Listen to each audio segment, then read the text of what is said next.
이제 이번에 뭐 계약이 될 뻔 말 뻔한 거 되게 많았지만 어쨌든 계약해서 이렇게 계약금까지 쏘고 본계약 진행한 게 이게 또 처음이니까 좀 리뷰를 해보자면 뭐 처음에는 우리가 막 용도 변경하고 이런 게 되게 어려운 줄 알았지만 사실 뭐 땅의 컨디션이나 뭐 건물의 컨디션 이런 거는 오히려 검토를 하면 잘 알 수 있었던 부분인 것 같은데 제일 어려웠던 건 결국 소유자분 설득하는 게 가장 이슈였던 것 같아요.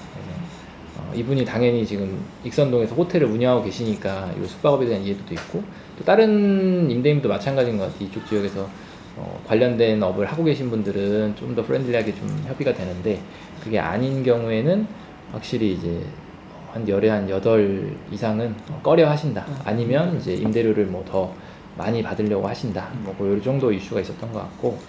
그 호스팅 할때 협의할 때 제일 어려운 점이 어떤 점이에요? 일단은 이 호스텔이 뭔지를 모르세요. 이 소유자분들이 호텔이요, 모텔이요 이러면 딱 알잖아요. 근데 이제 호스텔 하면은 뭐가 떠올라요? 유스 호스텔 막 이런 거 떠오르시잖아요. 그래서 이제 뭐 우리가 숙박업이라고 또 얘기하면은 숙박업 하면 사람들이 또 호텔은 또 되게 막 호텔이잖아.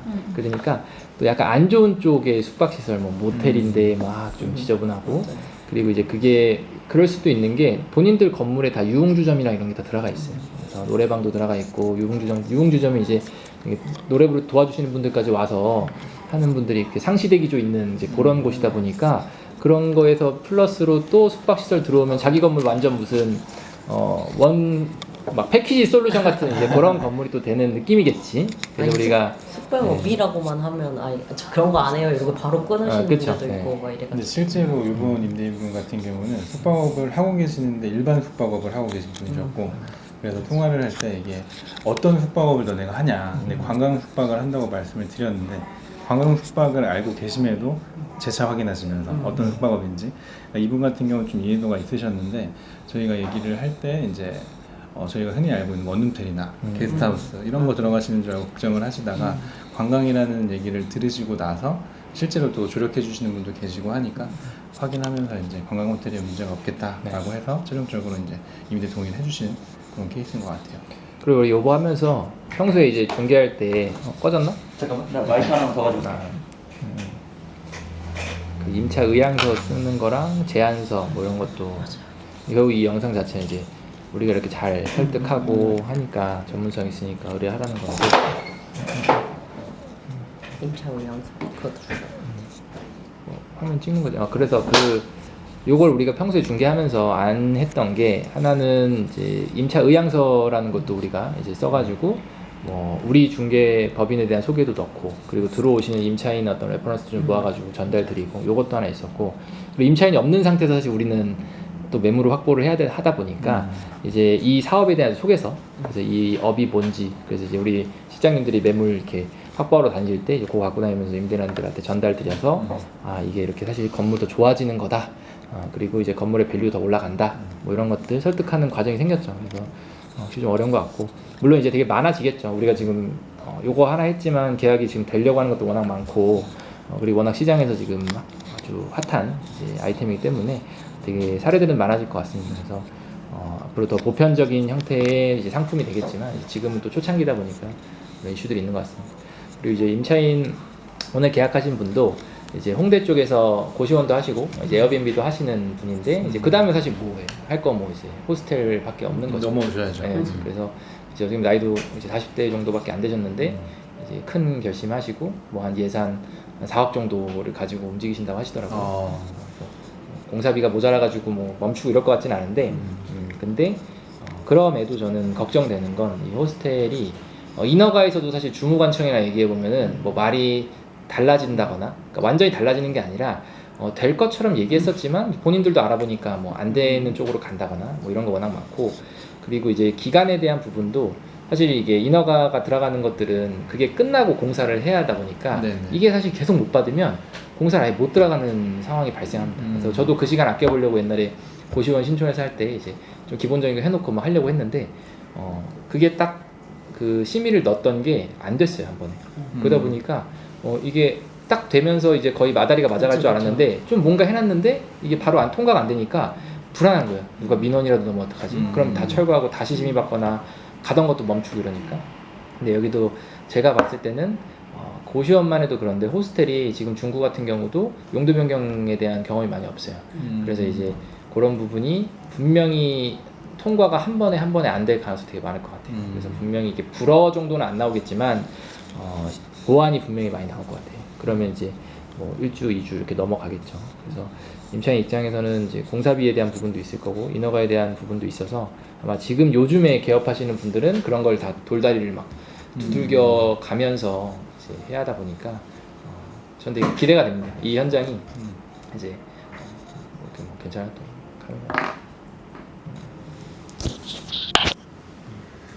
근데 이게 저희가 이제 허가 받는 단계에서 뭐 관광, 건축, 위생 이렇게 여러 가지가 있잖아요. 근데 사실은 관광에서 허가를 그러니까 관광의 최상위라고 호스텔 할 때는 네. 봐도 무방한 거죠. 관광에서 넘어가야 뭐 건축도 넘어가고 위생도 넘어가고 이렇게 할 수 있는 상황인 거죠. 이제 그런 건 아닌데 이 건축 쪽에서 기본으로 요구하는 예를 들어 도로 조건이 4m, 2m야. 그럼 이거는 맞춰줘야지. 도로가 없는 데다가 건축을 낼 수는 없고. 네네. 근데 이제 호스텔을 하려면 이쪽에서 강화해 놓은 게 있잖아. 네. 이쪽에서 원래 뭐 84인데 뭐 44로 완화를 시켜준다거나. 근데 이 4라는 것도 사실은 건축에서 얘기하는 2보다는 높잖아요. 네. 그러니까 이 안에서는 너희 말이 들어주겠다. 만약에 이 아래로 막 1.5m밖에 안 되는데 건축하겠다 그러면 이건 아예 넘어가지도 못하고 이제 그런 거에서 이제 특별법이 있는 거니까 너희 때문에 너희가 원래는 주거 지역에서는 숙박시설이 안 되는데 니네가 특별히 되게 해준다면 그러면 이제 얘네가 되게 해준다 그러면 해주게 하겠다. 뭐 그런 이슈가 있는 거고 반대로 얘네가 안 된다고 하면 안 되는 거예요. 이제 그런 게 되게 많죠. 뭐 예를 들어 장애인 관련돼서는 이제 장애인법도 있고 그리고 우리 뭐 문화재도 있고 이런 거는 그분들이 중요하게 생각하는 거예요. 이 다른 부처들은 뭐 엘리베이터가 13인용이면 어떻고 6인용이면 어때. 근데 장애인용은 13인승 이상 돼야 된다고 하잖아요. 근데 얘네가 만약에 12인으로 된대. 그거 해줄 수 있죠. 이제 그런 이슈다. 그래서 걔네 완전 최상이라기보단 그 영역에 있어서는 이쪽의 얘기가 좀 더 중요하다. 이런 거고. 근데 관광 쪽이 좀 애매한 게 우리가 이제 막 그런 쪽 알아보시면 이 파트를 담당하는 부서가 또 구마다 다 달라요. 어디는 뭐 체육 쪽에서 맞아요. 문화 뭐 막 담당하는데 그 말은 그 업을 주업으로 하는 건 아니라 이제 여러 업 중에 하나인 거죠. 건축과 가면은 도로과 가면은 다 전문가죠. 필지 번호만 딱 주면 다 알아. 근데 이분들은 그렇지 않죠. 이분들은 확실히 그렇지 않고 그래서 이제 그런 게 너무 주무관들이 얘기하는 말만 딱 믿고 계약했다가는 이제 이슈들이 당연히 있을 수 있다. 그리고 오늘 계약한 매물이 어쨌든 근생 상가긴 하지만 2층이랑 3층을 계약을 한 거잖아요. 2층에 창문이 없습니다. 한쪽밖에 창문이 없어요. 그래서 우리가 이제 임차인 분들한테 브리핑할 때는 2층 같은 경우는 숙박시설에서 어쨌든 창문을 의무적으로 만들어야 되는 건 아니다. 물론 있으면 좋겠지만 그 완강기 때문에 그런 건데 완강기가 2층에서 뛰어내리면 사실 완강기가 문제예요. 뛰는 거죠. 3층부터가 이제 완강기가 있어야 되는데 근데 아까 제가 물어봤어요. 설계 어떤 형식 뺐냐 그러니까 그거 자체를 모르더라고요. 당연히 이제 숙박시설에는 무조건 창문 들어가야 되는 거 아니냐. 그리고 완강기도 뭐 2층이든 뭐 1층이든 그냥 다 넣어야 되는 걸로 알고 진행하시더라고요. 제가 물어봤어요. 그래서 일단 어느 지역 건축사님이신지 물어봤었고 그리고 호스텔 해보셨는지 좀 물어봤었어요. 근데 저희도 지금 중구에 있는 건축사분이랑 하고 있잖아요. 네. 그래서 저희가 소개시켜드리면 호스텔 해봤냐고 많이 물어보시는데 저는 호스텔을 해봤냐 안 해보냐 보다는 이 지역 건축사인 게 되게 중요한 것 같아요. 이제 결국 다 막히는 게 관청에서 이 똑같은 요 조항을 어떻게 적용하냐가 되게 이슈인데 지금 강남이랑 중구랑도 차이가 엄청 커서 그거 가지고 되게 이제 여러 가지 민원들이 있습니다. 그래서 만약에 저한테 고르라 그러면 저는 호스텔 한 번도 안 해봐도 중구청에 많이 들어가는 중구에 내가 현장을 한다면 중구청 많이 들어가면 하는 거고 그리고 이 건축사님들도 이 업종에 대해서 되게 이해도가 많이 필요한데 이걸 너무 그냥 뭐 다 똑같은 거 아니야? 그냥 숙박시설 다 그런 거 아니야? 이렇게 접근하시면 이게 관광 숙박시설, 일반 숙박시설도 달라서 뭐 모텔, 호텔 이런 거 하셨던 분들이 갑자기 이거 붙으면 안 해야 되는 공사들 막 들어갈 수 있죠. 뭐 본인이 사실 건축사 입장에서는 책임지는 구조니까 확실히 좀 어려운 것 같다. 그래서 이 현장은 바로 우리 사무소 뭐 근처기도 하고 저도 출퇴근할 때 맨날 보는 데니까 자주 들려서 어떻게 좀 바뀌는지 보고 그리고는 이제 나머지 현장들도 이런 걸 레퍼런스로 잘 적용해가지고 좀 안전하게 계약할 수 있게 해드리면 될 것 같아요. 저희가 제일 저희 쪽 오신 분들이 만족하시는 게 이런 것들을 다 검토를 우리가 먼저 해주니까 본인이 사실은 막 열심히 알아보시면서 막 중개사분들, 임대인분들 하나도 모르시니까 막 설득하고 이렇게 하는데 우리는 뭐 워낙 그런 것들에서 이미 스터디를 다 끝냈고 이제 레퍼런스도 쌓이고 있으니까 이제 아마 되게 편하다고 생각을 많이 하시죠. 그리고 이제 그게 너무 비용이 많이 들어가는 만큼 그런 부분 시행착오 없이 잘 할 수 있는 게 중요한 것 같아요. 저희가 요즘에 호스텔이 정말 핫한 것 같은데 지금 오전에도 계약을 하나 하고 이번 주에도 한 4건 정도 큰 대형 계약이 이제 진행이 될 것 같은데 이렇게 핫한 상태에서 계약이 막 나오고 있는데 이게 얼마나 갈 수 있을까요? 되게 그런 걱정 많이 하시잖아요. 임차인들 오픈하시면서도 이거 너무 많아지면 어떡하냐. 그리고 저희가 맞추는 것도 막 몇 개 층을 같이 들라고 이러니까 아이고 막 우리끼리 경쟁하다가 망하는 거 아니야? 막 이렇게 걱정 많이 하시는데 이제 우리가 용도 변경을 한다는 거는 이제 어떤 지자체의 어떤 텐션들도 있죠. 그 지자체에서 이 용도는 더 이상 안 되라던가 그런 거에서 중구는 오히려 종로구도 그렇고 숙박시설을 더 많이 공급하는 쪽으로 계속 또 정책을 많이 하고 있어요. 언젠가는 포화가 되겠지만, 언젠가는 포화가 되겠지만 지금 하시는 요 정도 소형 숙박시설 자체가 어떤 이제 수요가 딸려가지고 뭐 장사가 안 되고 이러고 하진 않고 오히려 이제 저희 중개님만 해도 야 우리도 빨리 하나 해보자. 왜냐면 워낙 찾으시는 분들이 많은데 이게 뭐 인허가부터 공사까지 사람들이 모르는 게 너무 많잖아요. 그래서 이런 거 우리가 끝내서 이건 아마 권리금 시장이 엄청나게 좀 프리미엄이 붙는 시장을 형성이 될 수밖에 없을 것 같아요. 누구도 이 인허가 비용, 공사 비용 이런 게 딱 얼마 나온다라고 알 수는 없고 반대로 오픈하면 다 잘 되고 있거든요. 그러니까 이제 이 중간 과정을 먼저 해결한 사람들이 분명히 권리금 많이 받을 것 같고 그리고 프랜차이즈 업체들도 생긴다는 건 아직 없잖아요. 세우면 많이 없잖아요. 그쵸. 이제 막 생기고 있는다는 건 뭐 포화를 걱정하시기보단 빨리 지금 좋은 매물 선점해가지고 들어가서 세팅해가지고 뭐 평생 운영한다 뭐 이런 개념은 당연히 아니죠. 그 모든 업종이 뭐 평생 운영하는 업종이 어디 있어요. 다 좋은 시기가 있을 때 투자해서 들어가가지고 또 수요자 많을 때 그때 또 정리하고 나오시고 또 다른 거 또 건물 짓던지 뭐 사던지 하면 되는 건데 이거 계약하시면서 나 이 호스텔 뭐 임대차 보호법 10년 물어보시면서 나 이거 10년 동안 운영할 거야 이런 것보단 지금 알려진 게 많지 않은 만큼 어려운 게 많지만 그런 것들 잘 해결하고 오픈하면 분명히 아마 처음 오픈하신 분이 한 2, 3년 운영하시다가 엑시트하고 또 한 번 엑시트하고 이 정도까지는 저는 무리 없이 시장이 형성이 되지 않을까. 그냥 봐보세요. 지금 우리가 요 1층만 나가도 하나 건너서 하나에 노래방이 들어가 있잖아요. 그죠? 네. 노래방이 들어가 있고 근데 그 노래방을 이용하시는 분이 이 중구에 그렇게 하나 걸러서 하나를 이용하실 분처럼 많이 느껴지진 않잖아요. 근데도 있죠. 있는데 그럼 반대로 얘기하면 우리 여기 다니는 거 봐봐요. 사람이 10명 중에 8명이 외국인 같은 느낌인데 그분들이 다 어디 가서 살아야 되는데 지금 건물에 호스텔이 있나요? 없죠. 잘 없죠. 그래서 그냥 현장에서 느껴지는 거는 지금 뭐 공급 과잉 이런 걸 걱정하기보다 지금 빨리 타이밍 맞춰서 시작하시는 게 전 되게 좋은 것 같아요. 좋은 업입니다. 저도 투자자분들한테 저 다 해봤잖아요. 스터디 카페, 뭐 공유 오피스, 뭐 파티룸 다 해봤지만 저는 지금까지 제가 봤던 것 중에 이게 가장 확실한 수익률과 엑시시 보장된 상품으로 느껴진다. 지금은. 그래서 그렇습니다.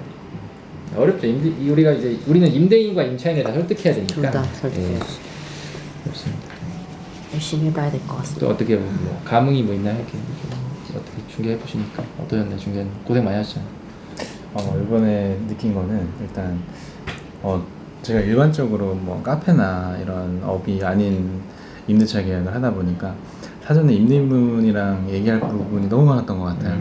그러면서 그러니까 실제로 저희가 일반 임대차 맞추는 것보다는 한 4배, 5배 정도는 임대인, 임차인이랑 많이 소통을 했었던 것 같고 중간에 뭐 여러 가지 이슈들도 많이 있어서 좀 정신없이 진행을 하면서 이번에 계약이 체결됐는데 그래도 저희가 또 이제 소장님이랑 같이 진행하면서 부동산 계약은 안전해야 되니까 저희가 사전에 이제 건축사님, 소장님 해서 용도 변경 진행하는데 문제점 없는 부분들을 오랫동안 확인을 해왔고 그래서 계약이 나왔으니까 진행은 우당탕탕했지만 문제없이 계약이 잘 돼서 지금 이제 공사 진행하실 테니까 그 공사 진행했던 거를 이제 에이지즈 투비로 봤을 때 얼마나 이쁘게 나오는지 그런 거 저희가 같이 체크하면서 레퍼런스 삼고 계속 가면 될 것 같습니다. 네, 좋습니다. 그리고 이게 마지막에 이건 따로 따면 지금 전 이 이 에어비앤비 시장에서 이 외도민이라는 게 빠지는 게 저는 호스텔에 있어서는 최고의 호재라고 보거든요. 그래서 이제 결국 그건 많이 알고 있잖아요. 이제 뭐 등록하지 않은 무등록 숙소들 에어비앤비에서 빠진다. 네. 뭐 요거가 하나 있었는데 그러면서 합법으로 등록한 외도민 시설들이 사실 되게 고가의 권리금 거래로 많이 됐었죠. 근데 저는 이 둘 다 사라질 거라고 보는 편이거든요. 그렇게 되면 외도민이라는 것 자체의 상품이 사실 엄청 많이 없어질 거고 그리고 사실 타입도 좀 비슷하잖아요. 투룸, 쓰리룸 이런 타입인데 그 타입이 이제 에어비앤비에서 없어지면서 저는 호스텔 쪽으로 세팅이 된 업소들이 엄청나게 잘 될 것 같아요. 그래서 그걸 왜 그렇게 보냐면 일단 세금 이슈가 엄청나게 큰데 임대인분들, 임차인분들 다 인지하지 못하고 계시고 그리고 중개사분들도 그 외도민 중개하실 때 그 부분 설명을 안 하시더라고요. 왜 안 하냐? 모르니까. 모르죠.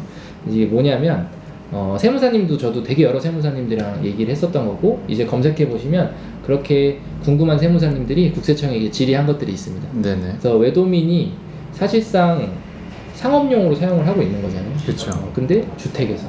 그래 임대인은 지금 주택의 혜택은 다 보고 있고 맞습니다. 이 임차인도 여기서 사업을 하고 있는데 세금 입장에서는 세금을 제대로 못 받고 있는 거야.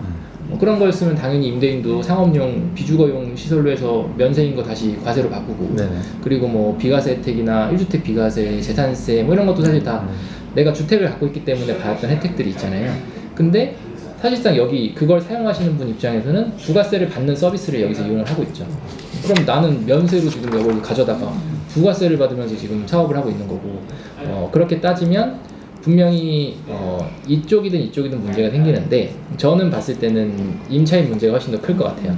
왜냐하면 질의 내용 보시면은 실제로 어떻게 사용하고 있는지 보겠다. 그런데 이게 법은 있는 거잖아요. 민박업이라는 게 있잖아. 전입신고를 하면 거기서 숙박업 할 수 있게 법을 만들어 놨잖아요. 근데 현실은 어때? 지금 가면 전입신고는 했지만 거기 살고 있는 아마 진짜 열의 9은 안 살고 있어요. 유튜브 나오면 살고 있는 것처럼 얘기해보잖아. 가서 에어비앤비 띄워보세요. 그리고 거기서 버는 거 보고 이 사람 어디서 살고 있는지 다 띄워보면 거기 안 삽니다. 살 수가 없죠. 지금 우리가 옛날에 저기 찍고 계시는 성만 팀장이랑 호주 갔을 때 그때는 진짜 옆방에 룸메이트가 있었어.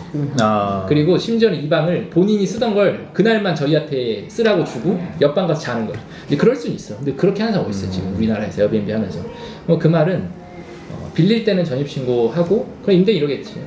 당연히 나는 거기서 네가 전입신고해서 민박업 하는 줄 알았는데 네가 거기 안 살았으면 얘 잘못이잖아요. 그래서 거기 답변서 온 것도 전체 면적을 다 숙박시설로 사용하고 있으면 이건 집이 아닌 걸로 봅니다. 근데 일부 면적만 사용하고 있으면 특별법이 있으니까. 근데 이제 그럼 현실을 보면은 당연히 위법행위를 하고 있는 거죠. 그 위법행위를 한 사람한테 이쪽에서 독박 쓴 거를 이제 내라고 할 텐데 또 이게 웃긴 게 세금을 더 내게 되는 부분에 대해서는 그건 사실은 국세청이 이쪽에다가 내라고 하진 않아요. 그러니까 손해배상이 이슈가 아니야. 그러니까 이거는 뭐 어떤 거냐면 원래 내야 되는 세금을 내는 거예요. 그런 건데 이제 그거를 너 때문에 더 내게 됐다고 해서 네가 세금을 내 이렇게는 안 된다. 그런 게 하나 있고 그리고 반대로 이쪽에서 그럼 나 어떡하냐라고 보면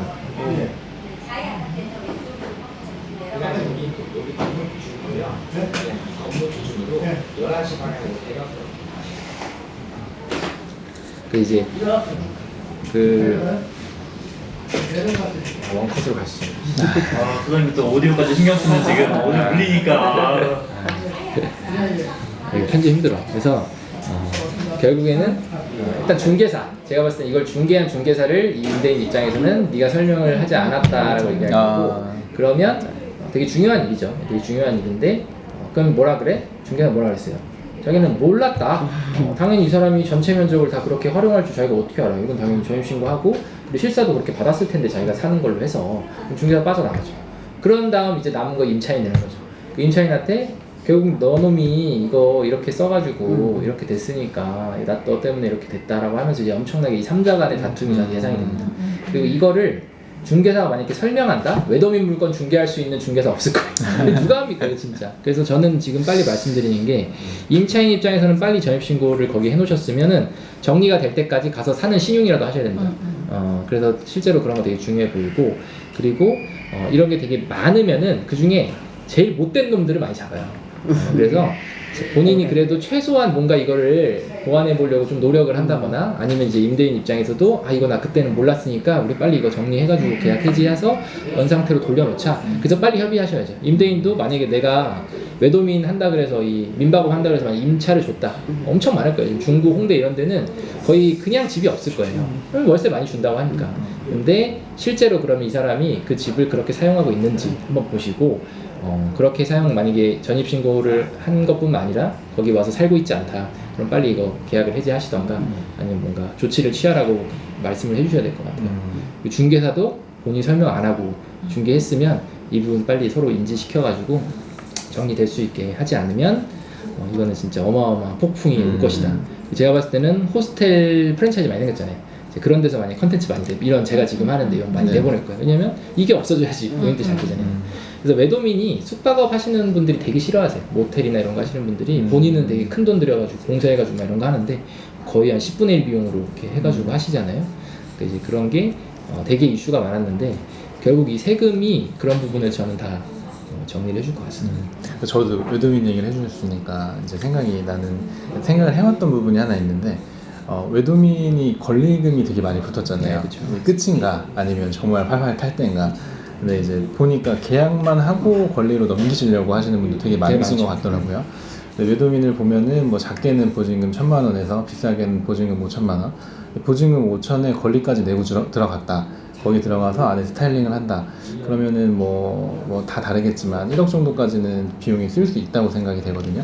실제로 저희가 이번에 오늘 계약한 이 건 같은 경우에는 단층만 사용하게 되면 보증금 2,000만 원밖에 안 했어요.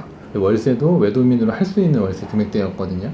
단층을 외도민이 아닌, 외도민 하면 또 이제 주민법 들어가서 뭐 사는하고 쫓겨나니 많이 뭐 이런 걱정도 많으신데 상가로 들어가게 돼서 상인법 하면 또 10년 동안 보장도 받으실 수 있고 그래서 크게는 아니지만 이제 외도민인데 뭐 가용자금이 좀 있으신 분이거나 뭐 예를 들면 뭐 전세 정도 하실 수 있는 분들이 상가를 단층으로 잡아서 크게 말고 저희가 일반적으로 생각하는 큰 건물에 막 3개층 말고 한 층 정도 조그만 규모의 상가에서 호스텔 하시는 것도 되게 좋지 않을까. 맞아요. 지금 요 상태에서 요 시점에서 빠르게 선점하시는 것도 외도민 정리하시고 넘보는 데는 너무 좋은 방법일 것 같아요.